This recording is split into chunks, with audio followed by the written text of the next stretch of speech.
culture turns, all I see is destruction. We living in a lonely world full of corruption. Be mindful, every action come with repercussions. Never second guess your gut feeling, you gotta trust it. As the culture turns, all I see is destruction. We living in a lonely world full of corruption. Be mindful, every action come with repercussions. Never second guess your gut feeling, you gotta trust it. Damn, life got crazy, losing all the youth, mothers burying their babies, raised by the jails, just throwing us in cages. That time don't match that crime, make it make sense. Cops killing us for nothing, so we running out of patience. Times change, most people don't, they on some slave shit. Lock me in them cells, but my mind was never caged in.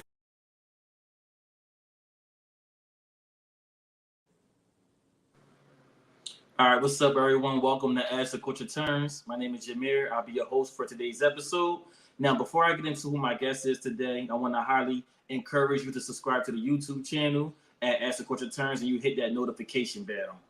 All right, so now on today's episode, I will be having a one-on-one conversation with someone who specializes in skincare, and we're going to talk about this for the culture. So could you let everyone know who you are, where you're from, and what you do? Hi, everyone. My name is Chantel Heslop. I am a licensed esthetician of 12 years. I also have my degree in biology and psychology and a master's in STEM education. So I definitely lend a little bit of scientific approach to skincare. Okay, hold on. I gotta give you a round of applause for that.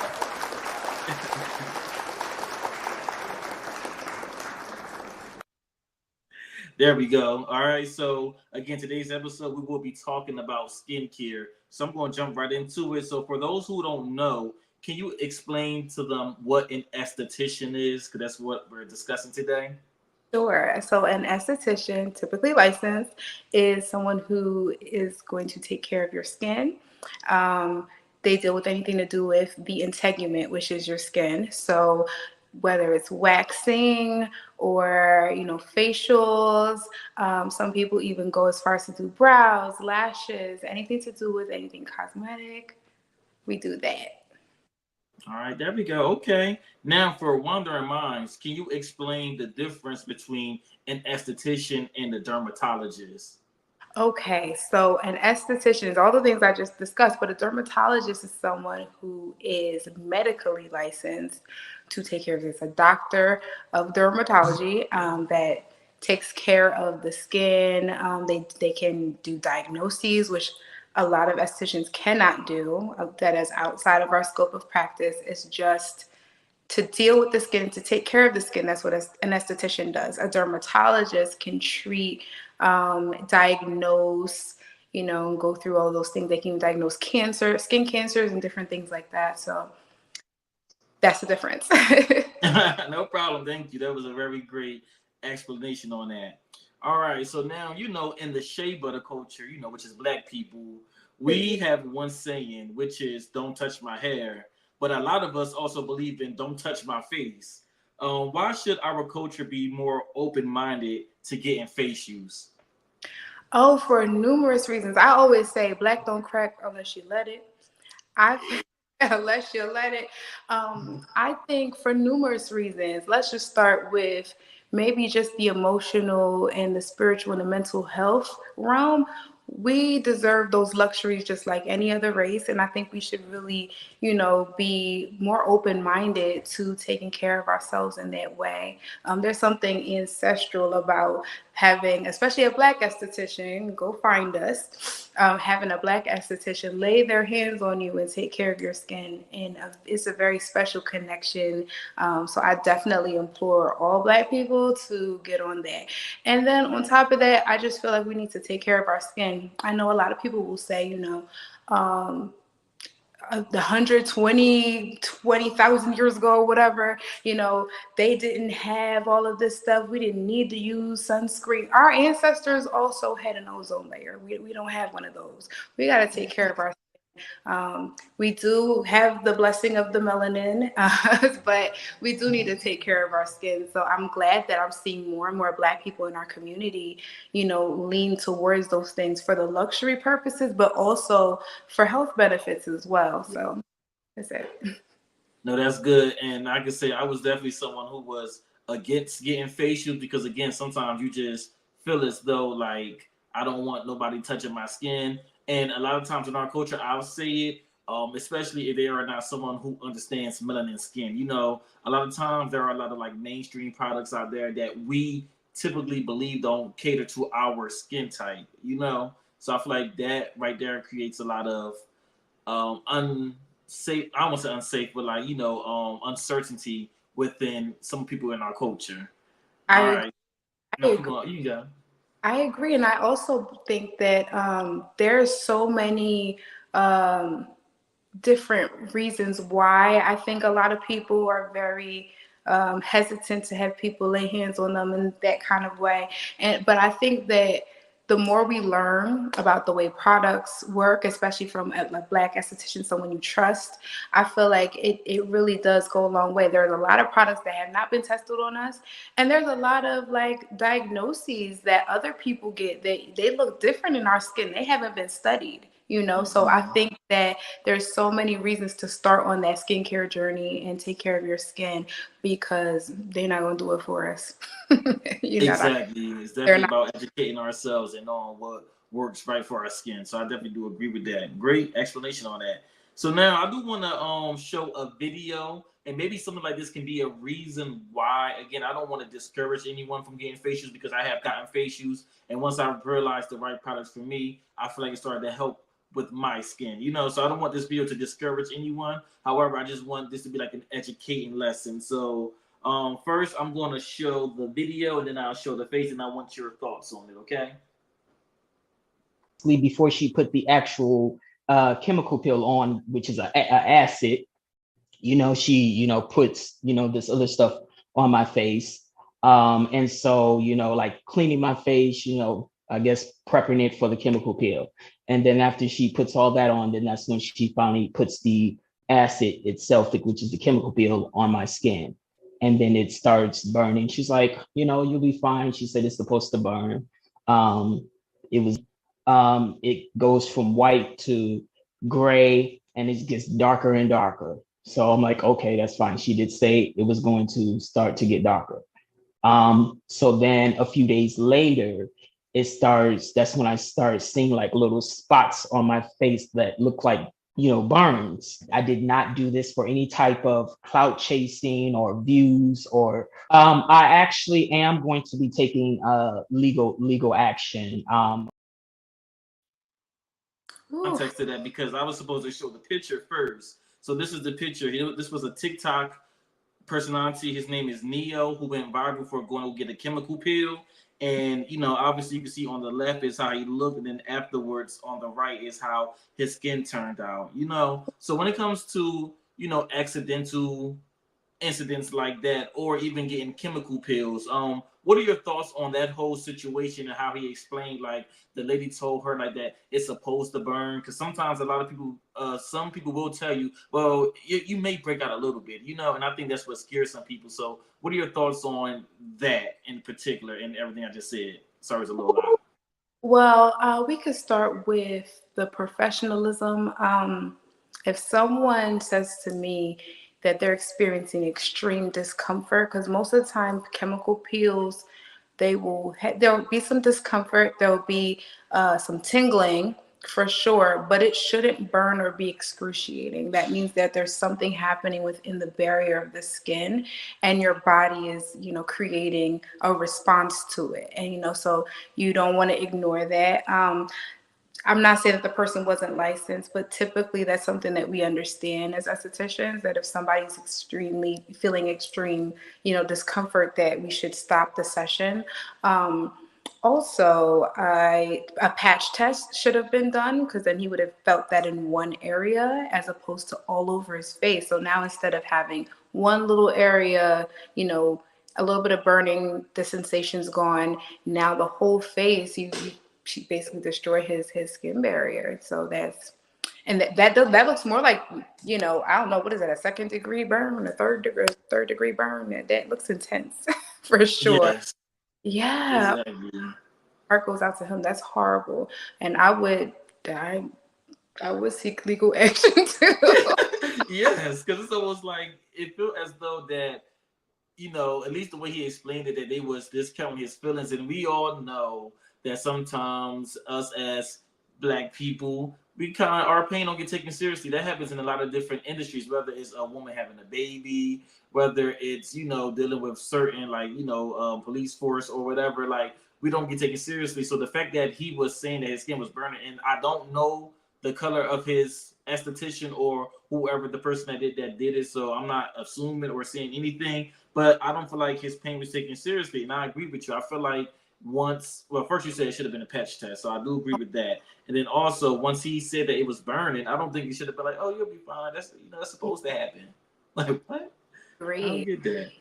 And everything said about our pain not being taken seriously, it's a problem widespread, and even it extends to things like even aesthetics, you know. So that's a shame. I really, that's horrible, because your face, that's your, you know, can't cover that up. So You can, even with a mask. A mask will be enough to cover that up unless you wear a Pooh Shiesty mask, you that's know. But that right there. But my heart do go out to him and everything, you yeah. know. Yeah. So now let's go back to the shea butter community. You know, even though he was part of the shea butter community. So speaking of shea butter or cocoa butter, and when you kind of talked about this previously, what advice do you have for our culture to open their mind up to using other products instead of just their shea butter or their cocoa butter, or for some people just water? You know, like, what are your thoughts on people broadening their mindset to use different products other than shea butter and cocoa butter? Yes, I love that word broadening, because like I wouldn't want to take those away. I think those are very essential. Water is essential. Shea butter is amazing, and so is cocoa butter. But the pores on your skin, on your face, is very different from your body. And so something as thick as cocoa butter or shea butter is very comedogenic. So a lot of black people in the community will tell me that their skin is oily, and I'll ask them, what have you been using?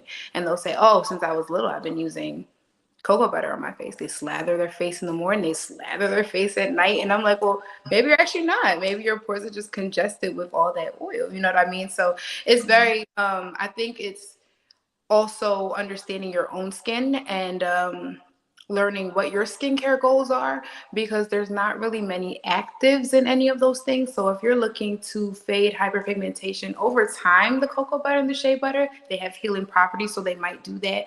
But you need something a little bit more, not necessarily chemical peel, maybe just using something like every day, maybe using something that is a chemical exfoliant like lactic acid or something to help remove, you know, hyperpigmentation over time. But I'm not one of those estheticians that'll say don't use it at all. I just think it has a time and a place and a location on the body. You know what I mean? But I think we should broaden our horizons to different actives. You know, different products. I think it's really important for us to kind of step out of just the cocoa butter lane.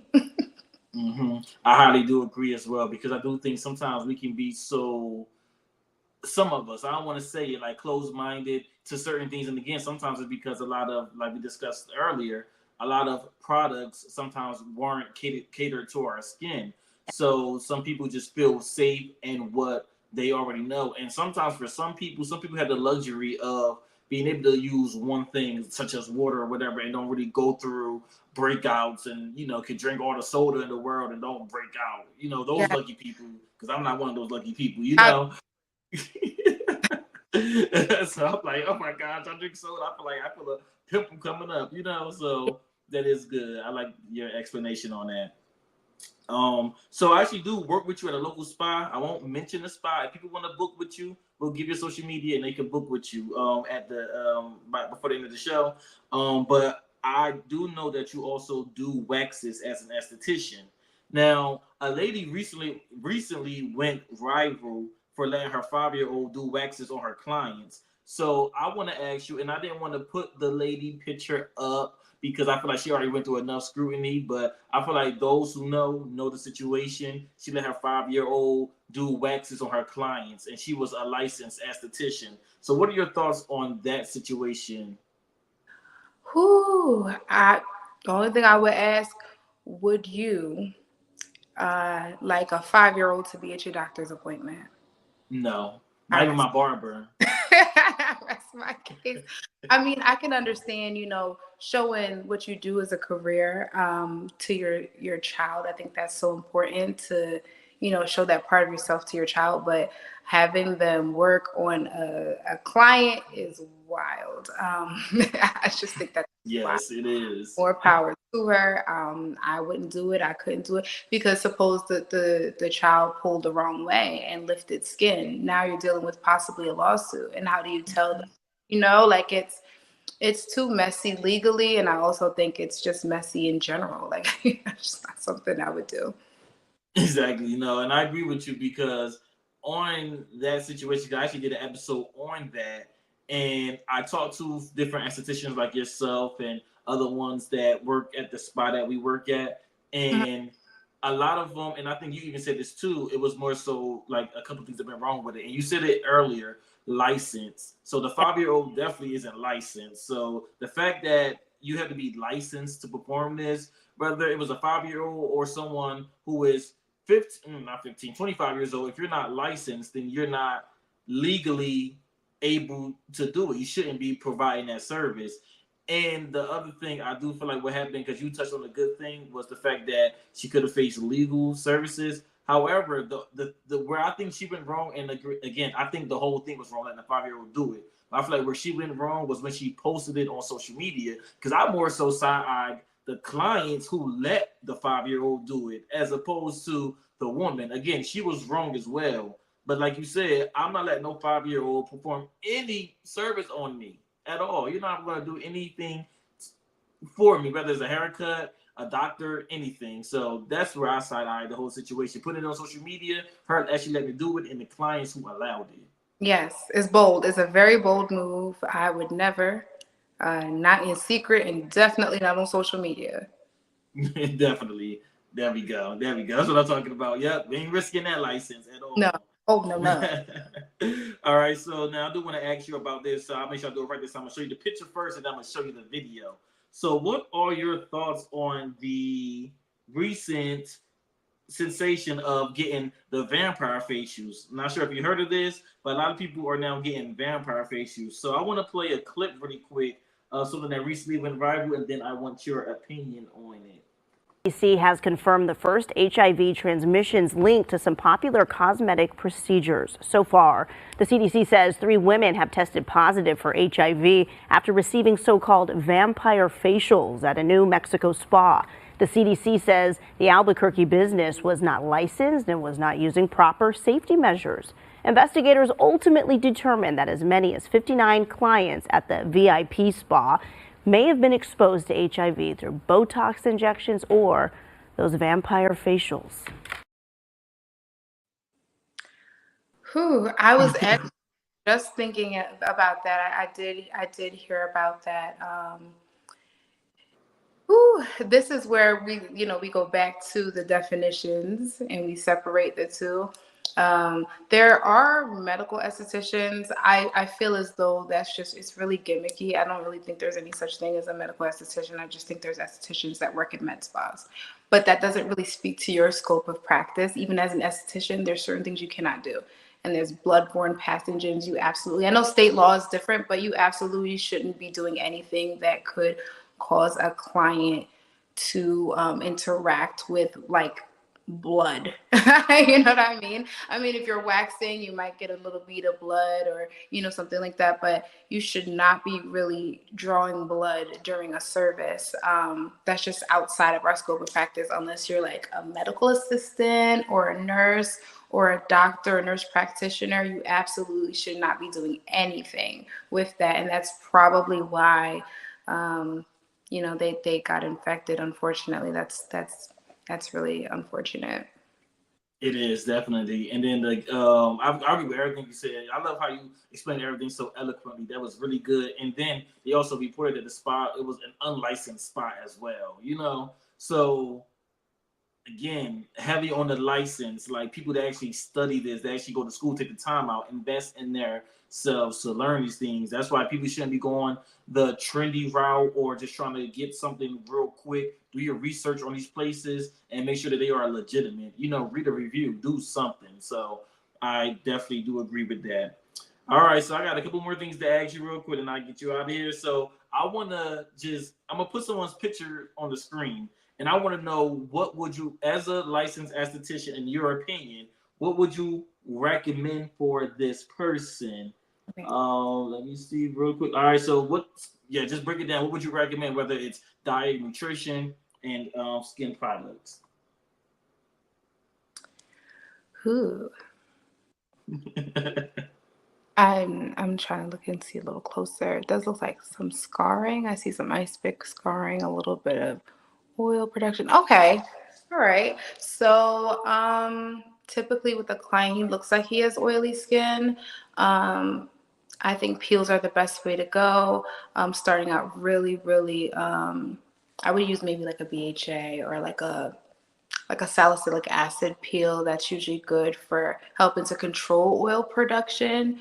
So I would do maybe a series of treatments like that on him, depending on his skin type. If he also has sensitive skin, that does complicate things, but it's still completely treatable. Probably you just lower the percentage of the peel. But peels, I feel like, are the best way to go when it comes to oil production. I would recommend some at-home products that complement that. So if I'm using a like maybe like a 15% salicylic acid peel on him every 3 weeks, every 4 weeks, I would do that, maybe a series of 5 or 6 treatments, see where he is. But in between, I would want him to be using some type of active at home. So typically probably the same salicylic acid, but maybe at a lower percentage.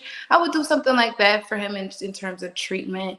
Again, I would need to know his skin type, because if he's sensitized or he even has some type of contraindication, like a diabetes or something like that, that would affect what I recommend to him. But yeah, that's probably what I would recommend. Chemical peels, they can be very effective. I know there is a risk there, but if you're starting off the way you're supposed to in terms of doing doing like little patch tests, and starting off at maybe a lower percentage peel and building his tolerance up until he can maybe go for something a little more aggressive in terms of treatment, that's what I would do. But chemical peels are they're very effective. So I hope no one gets afraid or scared about trying that based on a few incidents that you may see on social media of people getting burns and things like that. Chemical peels are very effective treatments. That's good. That was a very great explanation. I definitely did agree with that a lot. And sorry, my lighting kind of went down. My laptop died, but thank God I got my phone as well. All right. My laptop died, and I'm filming on my iPad. All right. So I want to play a little game with you. It's really called Buy It or Deny It. So I'm gonna put up a couple skincare products. Again, this is just your opinion. I'm gonna put it up on the screen, and you let me know if you think people should buy it or try it. And again, this is just your opinion, okay? So first, we got Proactive. Ooh, uh, I'm gonna deny it. I'm gonna dermatologically developed. I know there's like 2 dermatologists that created the line. I just think it's too much for most people's skin type. I think it's too aggressive. I've seen so many people come in there like, oh, I've been using Proactive, barrier strips, horrible. So no. I agree with you. As a teenager, I had very bad acne. I used Proactive, and I felt like it was very harsh. I also do feel as though that when you used it, when it gets to the point, it would work, but then when you stop using it, your skin would be terrible. So I definitely do agree with you. I feel like it was something that they wanted to get you to keep buying so that, your skin could stay consistently nice when it wasn't working for me. All right, next. This was targeted towards like the Black community a lot, AMB. And on the side, it does say that they have discontinued our AMB Fade Cream, normal and AB Fade Cream, already formulated with hydroquinone. Yeah. So would you try buy it, or what I say, buy it or deny it? Now that it doesn't have any hydroquinone, we're gonna deny it. Deny it. There we go. But I'm sorry. Exactly. No, listen, you know the medical terms. I didn't even know what that was. So yeah, you're It's going to so deny it. fading. Dark marks on the skin. It has like a, what is it, tyrosinase inhibitor. So it's really good at like fading the marks and then keeping other marks away. So I really liked it. But then they took that out, and I'm like, there's no reason to use this then. Exactly, and it was definitely targeted towards our community a lot. I remember seeing my sisters and them have it. So definitely. Next, Fenty, buy it or deny it. I would buy it. I think there's a market for it for sure. I've used the products just to see what my clients use. I do like to buy things that I wouldn't typically purchase, and I like it. Like I do like the products. But if you're looking for something to treat a particular issue, that's not what I would lean on. But everyday skincare, you have beautiful normal skin type. It's a great brand for sure. Definitely, yeah. I definitely used Fenty a few times and everything. I do think it has been pretty good, especially once I learned how to use it. I used to overuse it. So when Yeah, you learn how to use it and you gently apply it to your skin and not rubbing it in, that's when I realized that it was working for me. So it was really me that was making my face break out and not the product, because I was scrubbing it like a sponge as opposed to gently letting gently. it go into the skin. Oh, they teach us our skin is rough. That's not true. Exactly. Yeah. And the last thing I want to put on the screen is a natural aloe vera plant. Buy it or deny it. I would buy it. Again, everything has its place. I did get a burn, a little hot comb burn. We experienced that. After it started to heal up a little bit on its own, a couple of days, I started to use aloe vera on it, and it faded. So I'm a Caribbean woman. I'm Jamaican. Believe in aloe vera. We call it Cinco Bible. Yes, I believe in that. Um, yeah, I would buy it, but I wouldn't lean on that as my primary skincare regimen for sure. Once in a while you have a burn, you have some hyperpigmentation, you could lean on that, but I wouldn't use it as like everyday skincare. There we go. All right, there we go. So thank you so much, Chantel, for your time. Thank you for just giving us a well-informed opinion and facts that you provided as an esthetician. I just feel like you explained everything so eloquently. I feel as though that you are someone who knows what you're talking about, and I feel like a lot of people who watch this interview can actually be educated on the different things that we discussed, and also maybe feel a little bit encouraged to go get a facial. So thank you so much for that. Now, for those that may want to book with you, they may want to follow you. Where can people follow you at on social media? Where can they find you to book you? Because we On don't want to put your work at out here on here. I am on Instagram at Artistry by Shan, Chan. On Instagram, and you could find me on Facebook at Chantel Heslop. But yeah, that's where you can find me. That's good. That's No, thank you so much. Keep going. me. Say it again.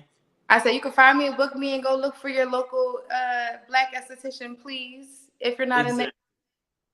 support. Exactly. I love to say I love to call y'all black statisticians. I Yeah. really, think that it's great to have people of color in that type of field as well that can help our community. So, like I told y'all in the beginning, if y'all want more to catch up on more content like this, make sure you subscribe to the YouTube channel at As the Culture Turns. You can also follow As the Culture Turns on Instagram. You can like us on Facebook as well. You can follow me personally at Jameer, the way you see on the screen with 3 underscores. So again, thank you for this conversation, and everyone stay tuned for my next conversation like this, and also me covering trending topics. Have a great one. For having me. Bye.